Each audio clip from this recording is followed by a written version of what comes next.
How do I see my purchase history on Temu?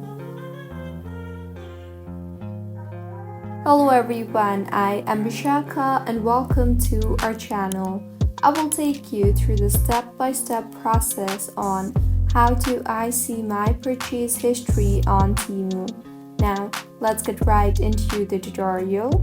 Firstly, go ahead and open the Temu application on your device.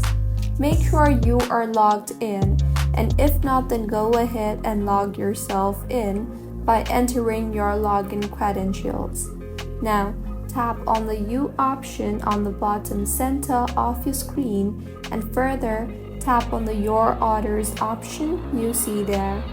In the interface that you will be led to, you will see various tabs such as Processing, Shipped, Delivered, and Returns. Tap on the Delivered tab, and in this interface, you will be able to see all the purchases you have made so far in Temu. So, this is how you can see your purchase history on Temu.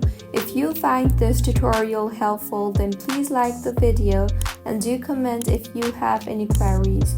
Also, do subscribe to our channel Login Chimes for similar helpful tutorials. See you on the next one.